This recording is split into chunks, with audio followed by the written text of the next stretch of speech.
Hallelujah,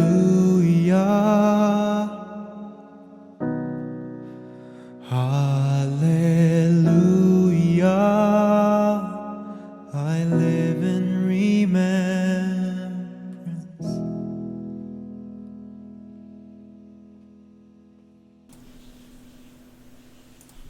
Good morning everyone, ito po ang inyong lingkod, si Pastor Ruel Camia po mula po dito sa Winnipeg, Manitoba, Canada. Bumabati po sa inyo ng isang magandang araw. Kumusta po kayo mga minamahal na mga kapatid?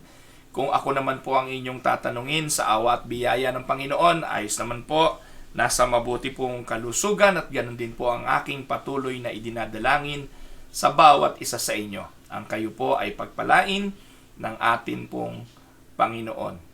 Sa umaga pong ito mga kapatid, hindi na po ako magpapaligoy-ligoy. Kailangan po na matapos tayo bago mag 8:30 kasi po ay first day po sa trabaho ng aking panganay na anak na si Yenyen. Ihahatid ko po siya sa trabaho kaya po let's zero in sa atin pong topic ngayon pong umaga. Maganda po ang ating pag-aaralan. Ito po ay tungkol sa procrastination. Yan. Ano po ba yung bagay na yan? Ano po ba ang bagay na nais ipahiwatig sa atin ng katagang yan? Yan po mga kapatid ay maaaring hindi pangkaraniwan o hindi nyo madalas naririnig, pero iyan po ay bagay na madalas nating ginagawa. Siguro po the best that we can do to start with is to define what procrastination is. Anong ibig sabihin nito? So, sabi po dyan, procrastination means to postpone action. It's the failure to do what needs to be done when it needs to be done. Ulitin ko po, procrastination means to postpone action. It's the failure to do what needs to be done when it's need to be done. It's the old someday syndrome. Ito po yung manyana, saka na lang syndrome. At ang mga tao po na who have been around a while, na madalas nating naririnig, ay nagsasabi, yung mga procrastinator ay nagsasabing, saka na lang, baka bukas, baka sa makalawa, o baka sa susunod na linggo. At alam niyo po mga kapatid, nakakalungkot na ito pong attitude of procrastination ay nangyayari sa buhay ng bawat isa sa atin at maging sa buhay ng simbahan. At it is such a shame to procrastinate because life is a grace gift from God. And if life is a grace gift from God, hindi po dapat natin inaaksaya o ipinagwawalang bahala o ipinagpapaliban ang pamumuhay ng maayos ayon sa kalooban ng Diyos. At hindi po ito ipinagpapaliban. Naniniwala po tayo, every moment is precious. Every moment is precious. Ito po napapansin ko kapag ang tao malapit ng mamatay, o naando na po sa sitwasyon na naghihintay na lang po na malagutan ng hininga. Mapapansin nyo po kung papaano ang mga taong ito ay hihiling o kung maaari ay bigyan pa ng ilan pang pagkakataon dahil marami pang gustong gawin na hindi na nagawa. Marami akong gustong isakatuparan na hindi na nagawa. Nanood po ako kaninang umaga bago po habang hinihintay ko po na habang kumakain si Mrs. bago ko po siya ihatid sa trabaho. Nanood po ako ng isang documentary ng mga death row. Yung nasa death row sa Amerika. Mga babae na nakapila para lethal injection. At lahat po ng mga babae na nakalinya doon sa death row habang kinukuhanan o ini-interview noong gumagawa ng documentary, ang lagi po nilang sinasabing, if only I can bring the time, if only I can bring back the time. If only I can travel back in time. Marami sana akong ginawa, marami sana akong binago, marami sana akong isinakatuparan, hindi ko sana ipinagpaliban. O yung iba naman ay maaaring meron din naman na hindi sana nagpadalos-dalos. No, I am not talking here of basta lang magdesisyon ng hindi nag-isip. O hindi yung bang attitude na basta lang ginawa ng hindi pinagplanuhan. Pero ang pinag-uusapan natin dito ay yung failure to do what needs to be done. It is necessary to do those things, pero ipinagpaliban at hindi natin isinakatuparan. Ngayon, i-define natin sa Tagalog kung ano yung procrastination. Or ano ba sa Tagalog yan? Isalin lang natin. Kasi po, procrastination ka ng procrastination yan, Pastor Will. Ano ba yan? Sa salita po natin sa Tagalog, ito po yung petics. Narinig niyo ba? Ano ka ba naman yan? Papetics ka lang yan. Ano yung papetics? Yun yung mga tao na sa halip na may ginagawa, ay papetics. Naiintindihan nyo naman siguro yun. Ano po? Yung bang tipong kailangan niyang kumilos, kailangan niyang may gawin, pero ayaw niyang kumilos. Ang isa pang salita dyan, yung antala. Yung antala, sa amin sa Tagalog, sa amin sa Cavite, yung antala ay yung malagkit na isinaing sa gata eh. Hindi po yun. Yung antala ay delay. Antala, na delay. Or pagkaantala, delaying or holding up. So, yan po, ang dali po natin maintindihan. Iyan po yung tinatawag na procrastination. Papetics, pagkaantala, or naantala, or inantala. So, yan po yon. So, yung growth of your personal life, the growth of your relationship, the growth of your family, the growth of your small group, the growth of your church, or any organization are dependent on what you will decide or on what you will do. Pero if you will decide to procrastinate, mga kapatid, alam mo na kung anong magiging resulta nito. Ngayon, ang tanong, kapatid, ikaw sa umagang ito, member ka ba ng procrastination club? Ilang taong ka ng miyembro ng procrastination club? Yung bang tipo na, sabi ni Ate Yoli Kirobin, paisi-isi lang. Papetics lang. No? Siguro nga po, yung paisi-isi lang, minsan okay pa rin yung term na yun kasi baka may ginagawa, paisi-isi lang. No? Pero yung procrastination ay yung tao talaga na sa halip na gumawa ay wala talagang ginagawa. Yung talagang nandun sa state of not doing anything. Ano po? Sabi po, someone has written, procrastination is my sin. It only brings me sorrow. I know I ought to change my ways. In fact, I will tomorrow. Kita niyo po mga kapatid yung procrastination? Ano po? Someone has written, procrastination is my sin. Umaamin siya. It only brings me sorrow. I know I ought to change my ways. In fact, I will change. Pero bukas na lang. Some of us are like the kamikaze pilot who flew 17 missions. Kamikaze ka pero you flew 17 missions. Bakit po naging 17 mission yon? Kamikaze pilot ka nga. Yung kamikaze pilot po mga kapatid ng Japan, isang lipad lang yon. At paglipad po nun, dire-diretso po yon, ibabangga na po yung aeroplano nun sa mga barko ng kaaway. Yun ang kamikaze. Decided. No, decided. At pag lumipad yun, no second thought. No second thought. They will do everything to their capacity to bang that airplane to the ship of the enemy. No? Ngayon ang tanong, bakit naka-17 mission tong kamikaze na ito? Because he was a busy guy, but he never did what he was supposed to do. Ganito po sa simbahan, ganito po sa buhay ng marami. Busy po sa dami ng ginagawa, pero hindi ginagawa yung tama niyang gawin. Ang dami po niyang ginagawa, pero yung dapat niyang gawin, yun ang hindi niya magawa. Mispriority. Ngayon sa umaga pong ito, we are going to defeat the demon of procrastination. If there is one power Satan is doing and giving to the church right now to hinder the work of the church, is the demon of procrastination. Yung bang tipong may kailangan kang gawin pero saka na lang. Hayaan na natin yung ibang pamunuan. Saka na lang. Yung iba na lang pagpalit sa atin. Sila na lang ang gumawa. Mga kapatid, ikaw ang nasa posisyon ngayon. Ikaw ang naandyan sa kalagayan mo ngayon. Kung merong gustong ipagawa ang Diyos sa iyo at kailangan mo namang gawin, pag ipinagpaliban mo ito, kasalanan mong malaki ito sa Diyos. Amen?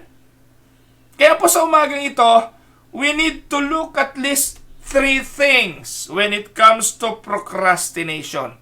3 bagay. At maaaring hindi po natin to kayang tapusin ngayon dahil una, nagmamadali po ako. Ayoko pong mag-procrastinate. Alam nyo naman ako, mabilis po akong kumilos. No po?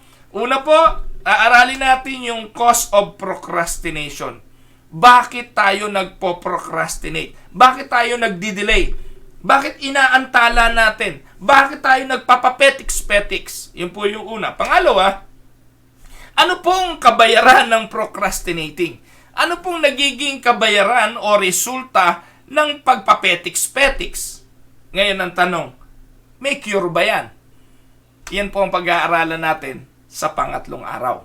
O maaaring pangatlong araw. The cure of procrastination. So, mahalaga po mga kapatid na mapagtuunan natin ng pansin ang 3 bagay na ito. Po, mahalaga ito na ating pagtuunan ng pansin kasi po nakataya rito ang kalagayan natin bilang mga mananampalataya at bilang mga tinawag ng Diyos sa layunin sa kanyang ministeryo. So ngayon pong umaga, ang uunahin natin yung number 1.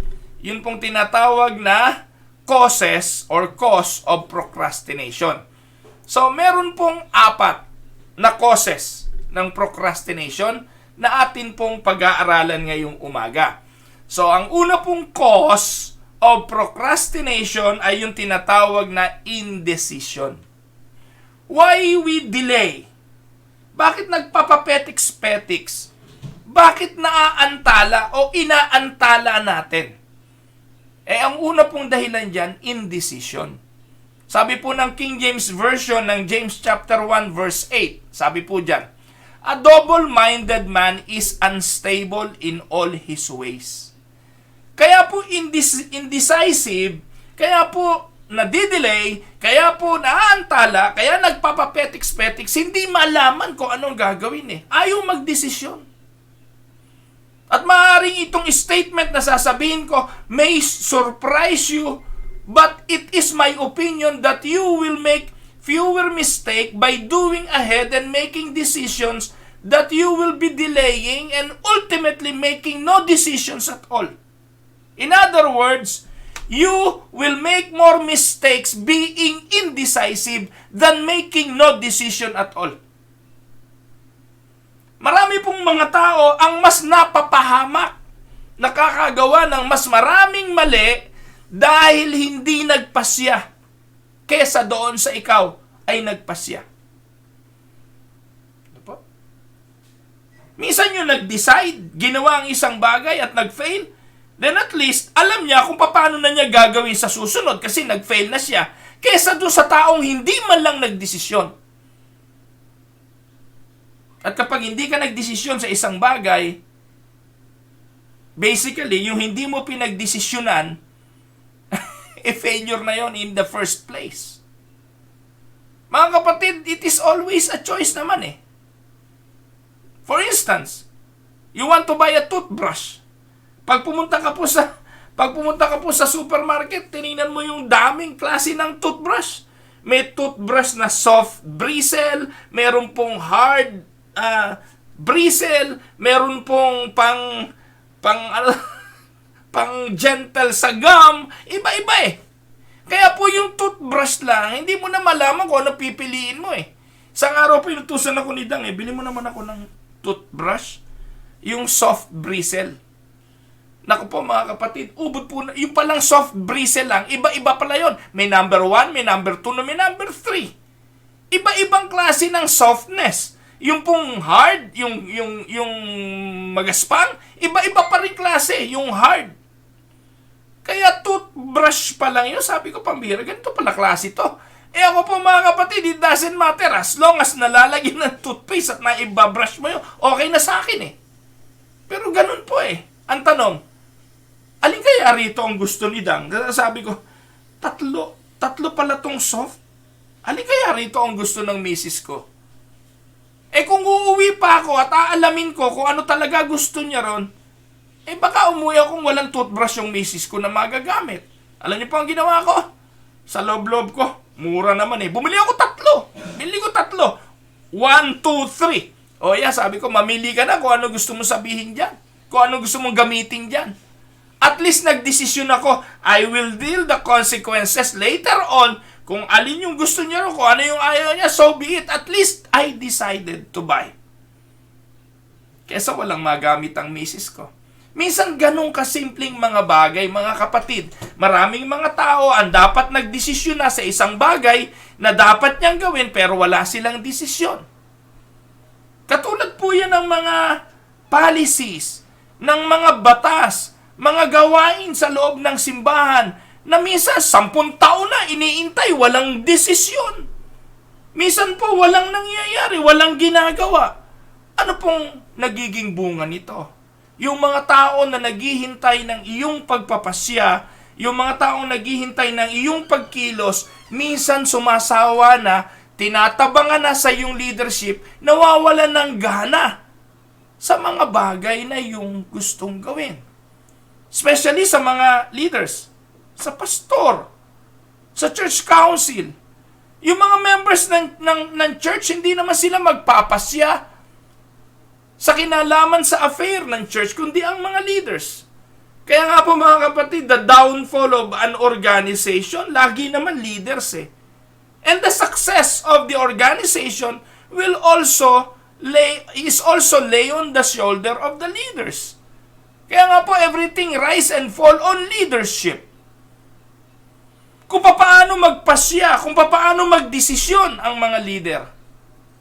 But if the leaders of the church will not decide, because of being double-minded, ang tawag po ng Bible doon, unstable in all their ways. So, when you are going to see the doctor, when you are going to confront your marriage partner, when you are going to buy something, when you are going to deal with your children's problems, that is a decision. Araw-araw meron kang kailangan desisyonan. At mga kapatid, kapag ito'y ipinagpetiks-petiks mo lang, kalaunan mapapansin mo malaki na ang problema mo dahil hindi ka pa nagdesisyon. Alam niyo po mga kapatid, isang araw, nagluto po ako ng noodles. Hindi po ito alam ng misis ko. Ano po? Hindi po ito alam ng misis ko. At ikukwento ko sa inyo. Kasi pag nalaman niya to magagalit siya. Sana hindi na lang siya manood nitong video na to. Luto po ako ng noodles. Pagkatapos ko po magluto ng noodles, ay sa sobrang gutom ko po, mahina naman yung apoy, nasa low. No po? Ginawa ko po, ay sinahalin ko na po yung noodles doon sa bowl. At punta na po ako sa kusina, kinain ko na po, kain ng kain. Tapos po hinugasan ko yung pinagkainan ko. Pagkatapos po, ayun po, lumabas na ako ng bahay, nagdilig ako halaman, at pagkatapos, yung usual na ginagawa ko, nanood ako ng TV. Habang nanood ako ng TV, may naaamoy ako. Parang may amoy sunog. Di ko po pinansin. May mga warning signs na, sabi ko, napatay ko ba ka lang? Hindi, napatay ko. Sabi ko, pagkatapos mga kapatid, alam nyo, nung hapon. Imagine niyo almost, siguro 5 to 6 hours. Buhay pala yung kalan. Nasa low naman, no? Napansin ko lang may ilaw kasi may indicator light po yung aming oven. Yung oven, yung count, ano ba tawag doon? Basta yung aming kalan.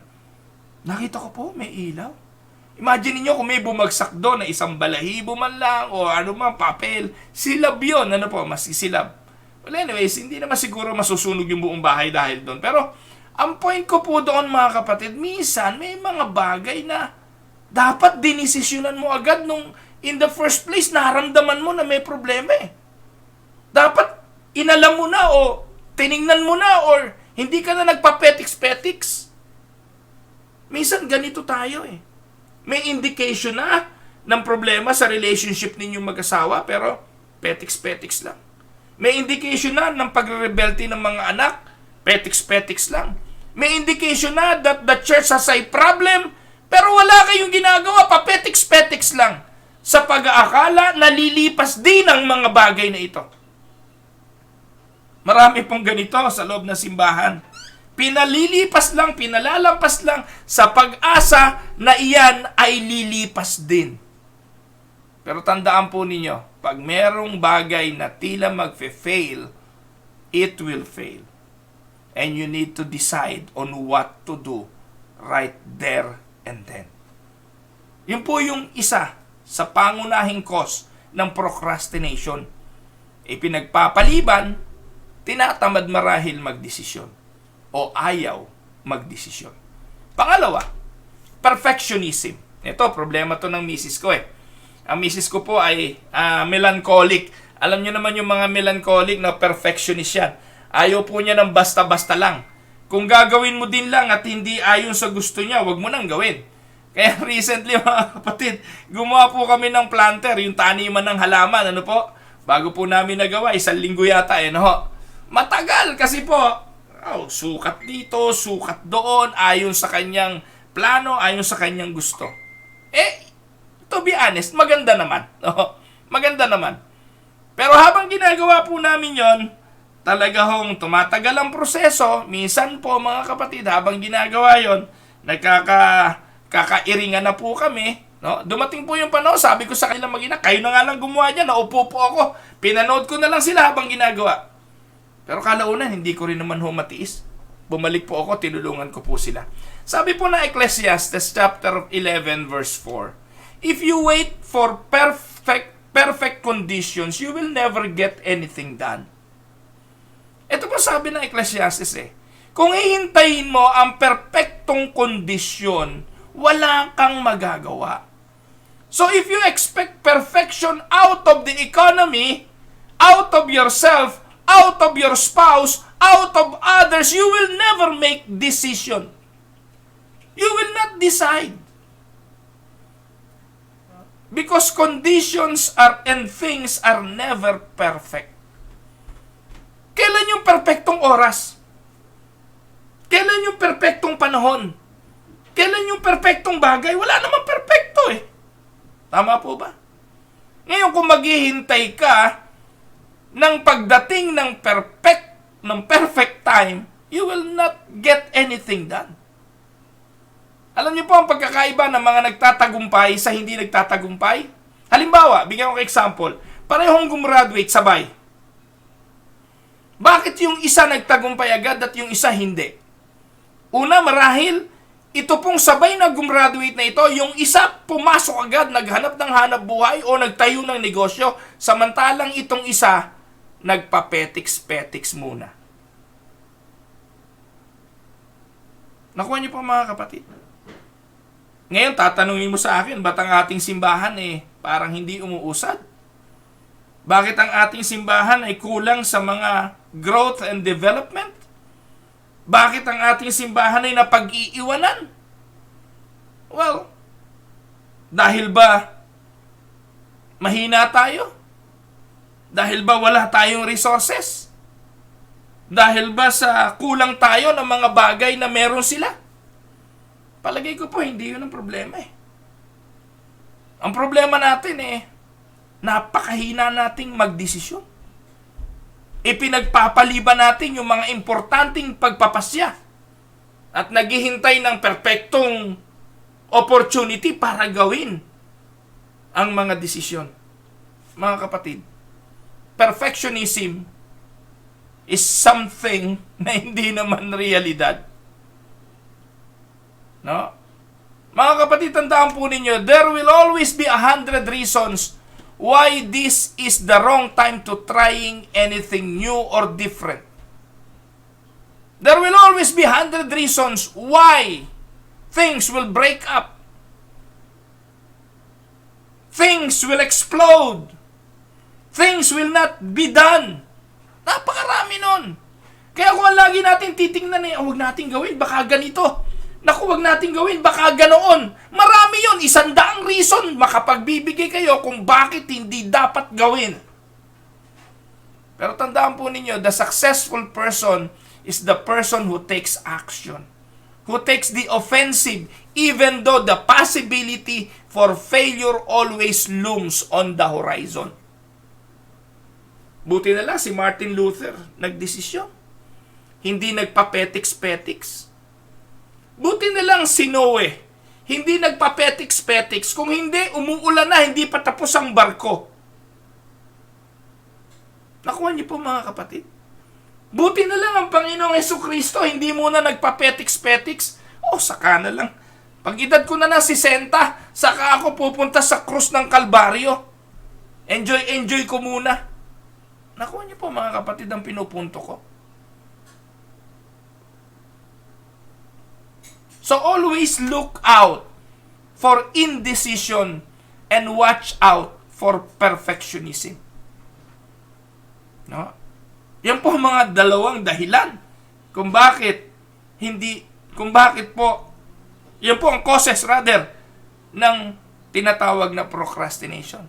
Pangatlo, fear. Isaiah 41 verse 10, ano po ang sabi? Fear not, for I am with you. Be not dismayed, for I am your God. I will strengthen you. I will help you. I will uphold you with the righteous right hand.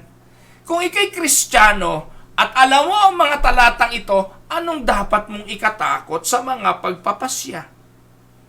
Anong dapat mong ikatakot kung ang sinusunod mong panuntunan sa buhay mo bilang Kristiyano sa mga gagawin mong desisyon ay ayon sa kalooban ng Diyos?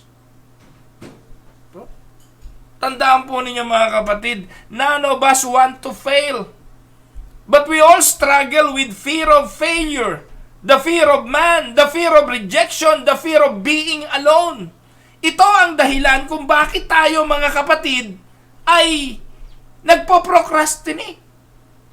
Hanggat maaari, hanggat maiiwasan natin ang magdesisyon at gawin ng isang bagay, gagawin natin. Bakit? Natatakot tayo sa sasabihin ng iba eh.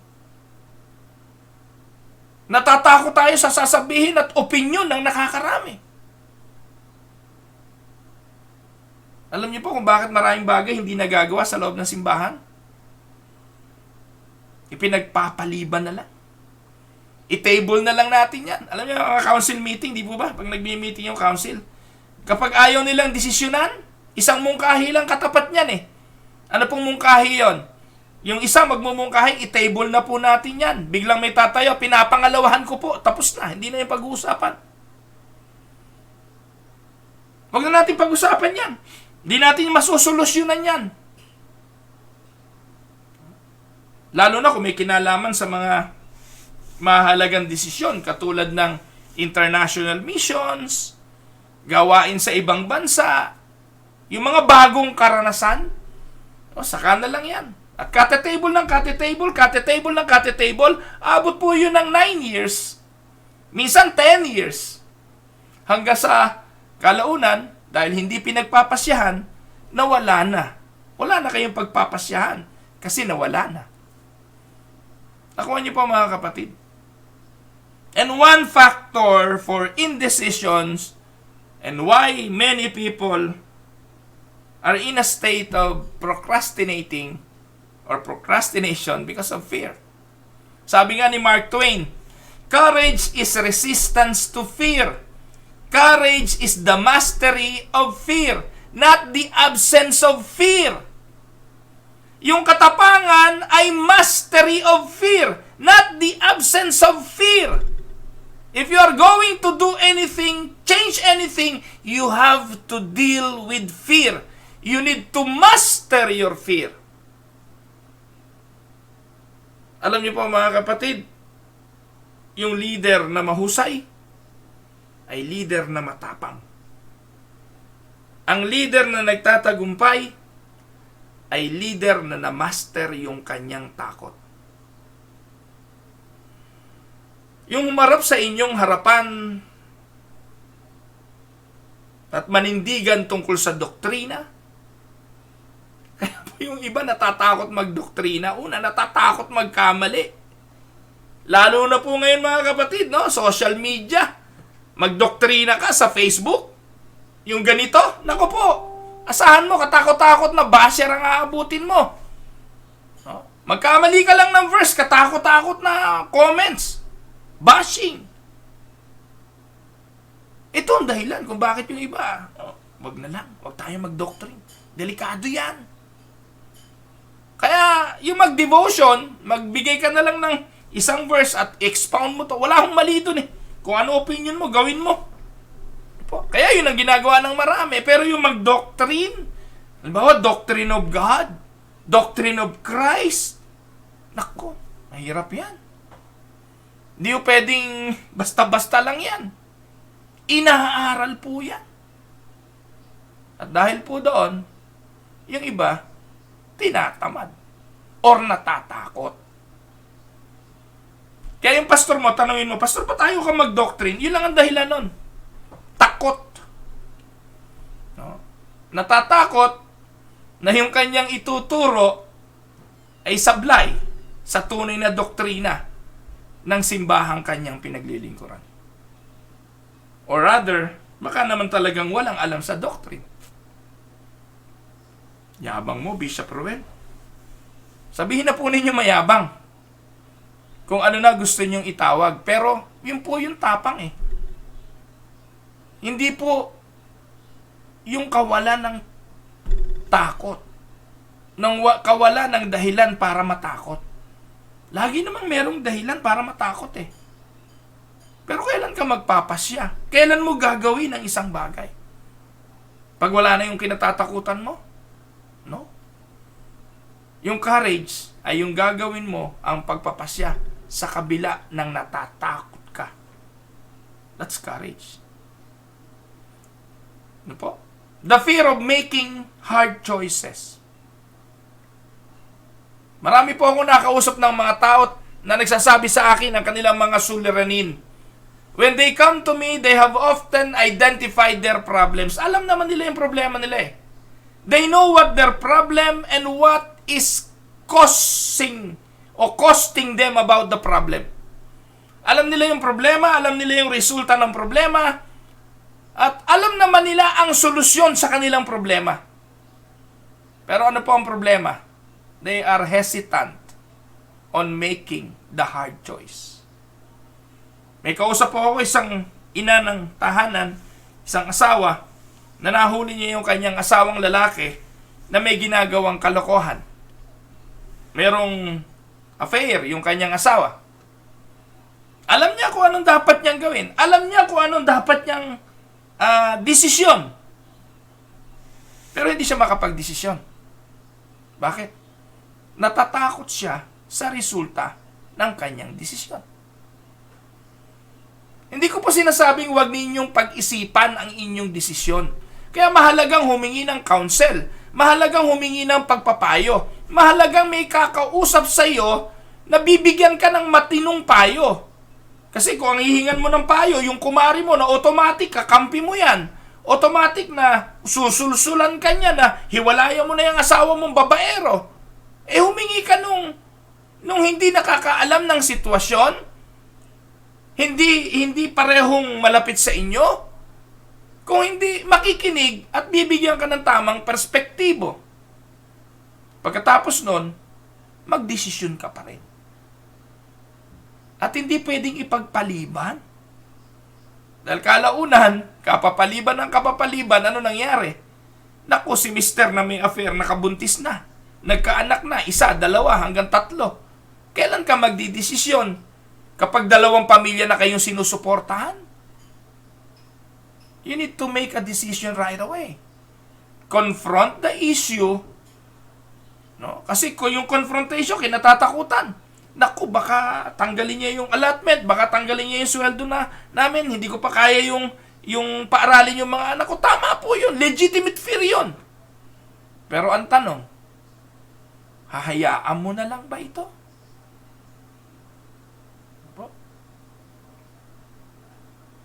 You may be in that kind of a situation right now. And procrastinating is not a solution. Amen? Hanggang kailan mo parurusahan ang sarili mo? Hanggang kailan ka maaalipin ng mga sitwasyon na kinalalagyan mo ngayon? Katulad ng maling relasyon, ng addiction, ng problema na pwede mo namang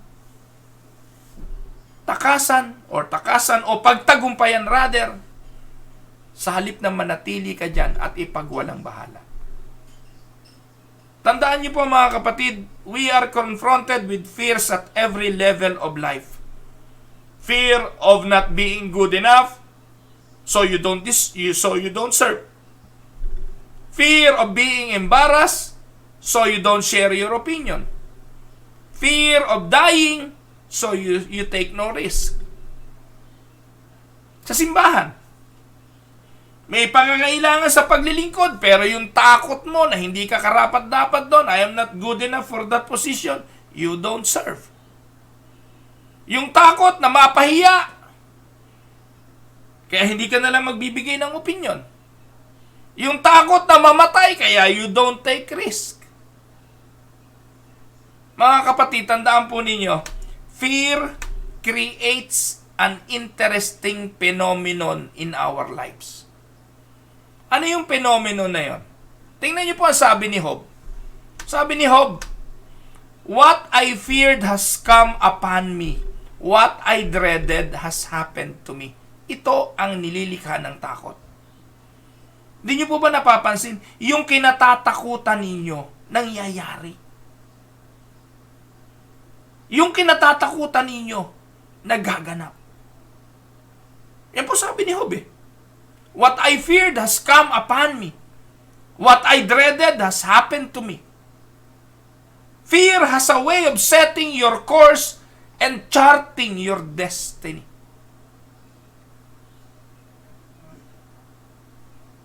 Kailangan mo i-confront yan. Ano po? Kailangan mong salubungin at pagdesisyonan.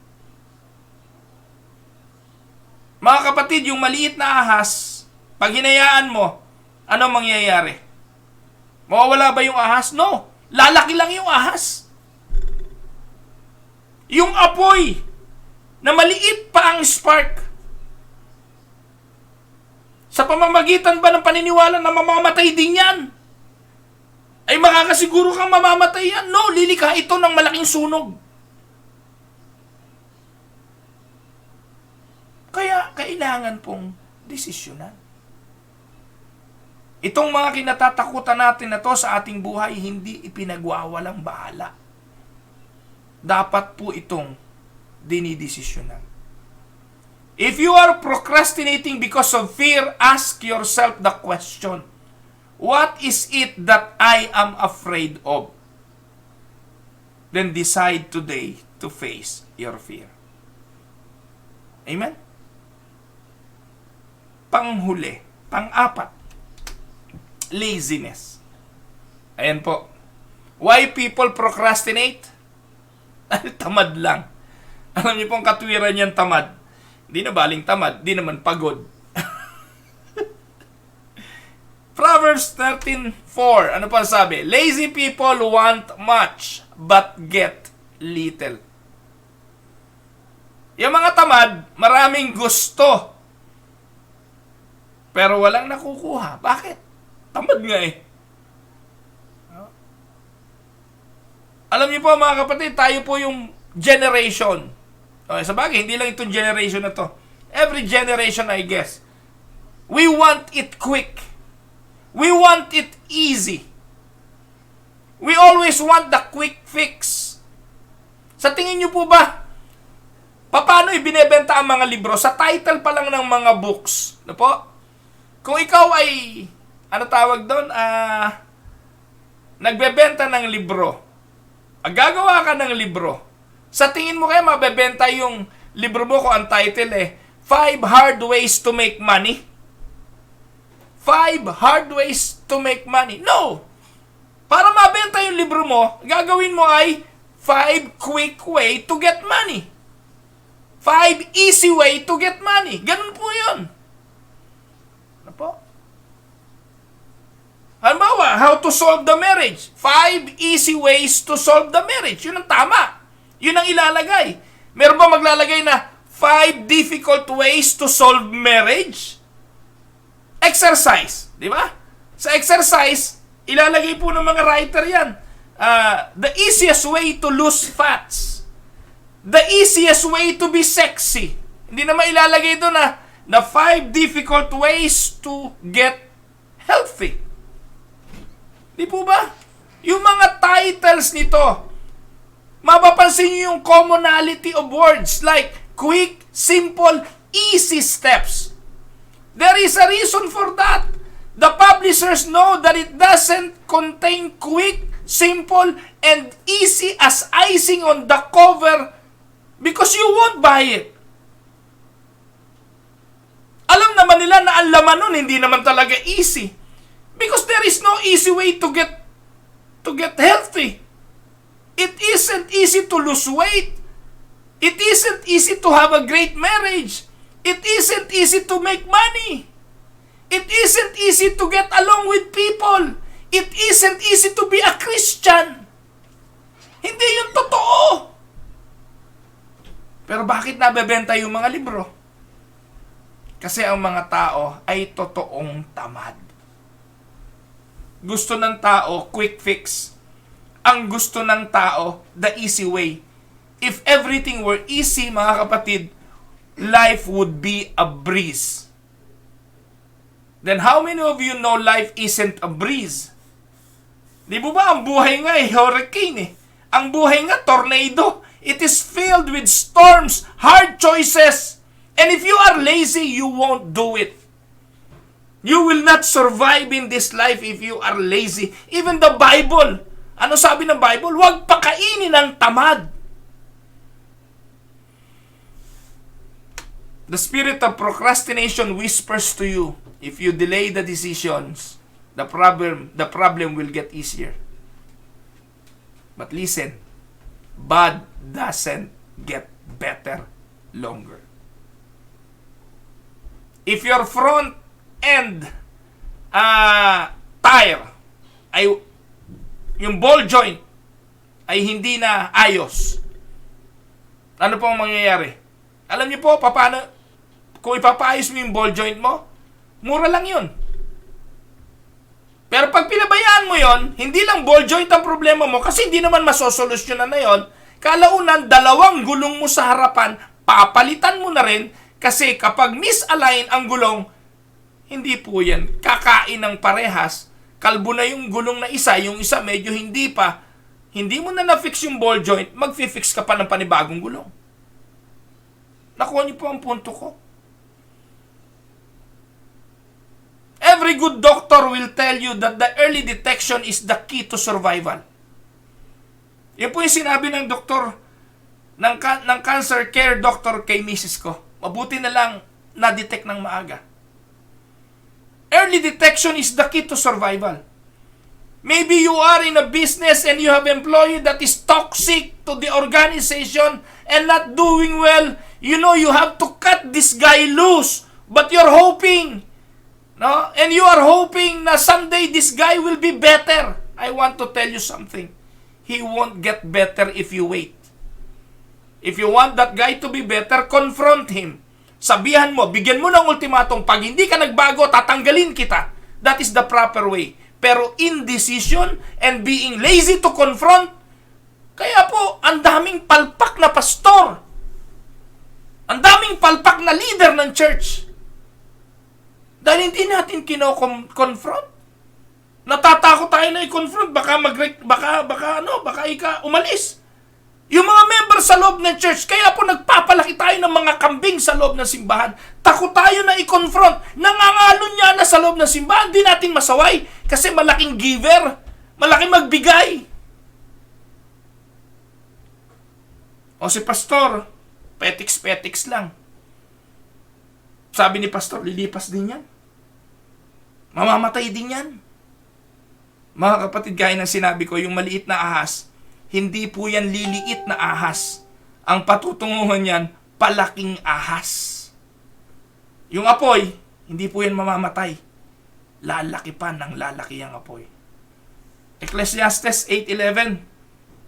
Because sentence against an evil work is not executed speedily, therefore the heart of the sons of men is fully set into them to do evil.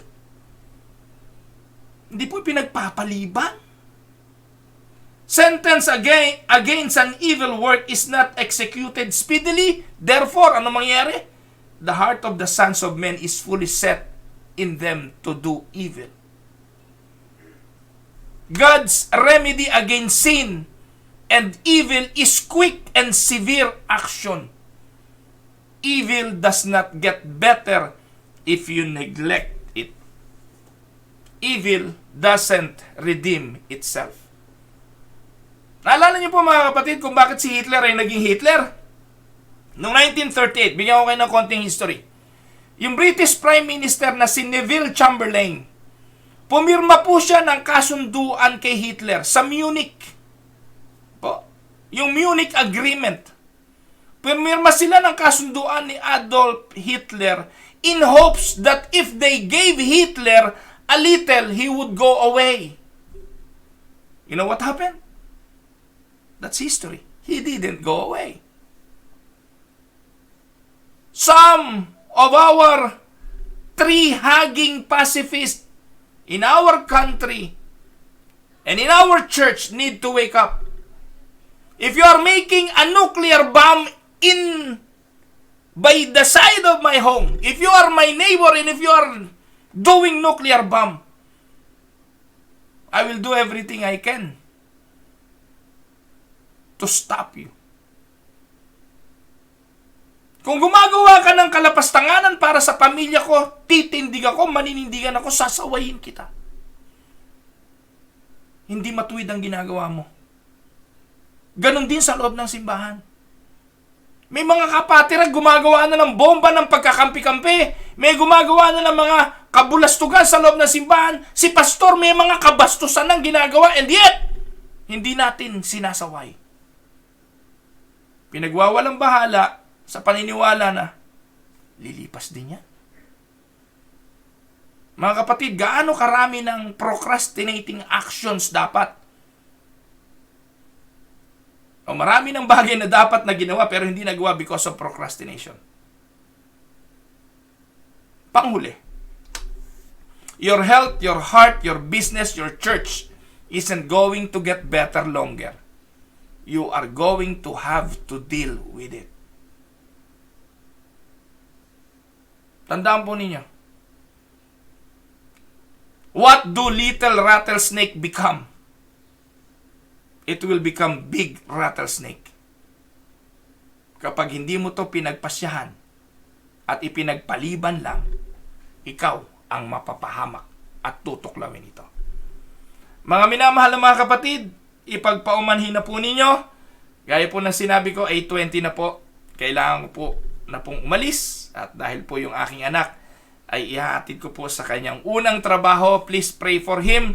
Kagagraduate niya lang po. Hindi pa siya na-graduate. Kailan ba? Ewan ko kailan. Next month pa ho yata ang kanyang graduation. Pero ganun pa man, na-hired po siya sa isang trabaho. First day niya po ngayon. At nagagalak po ako na may trabaho na po yung panganay ko. Maraming pong salamat. Again, ito po ang inyong lingkod, si Pastor Roel Camia, para po sa Tinig ng Pag-asa. God bless everyone.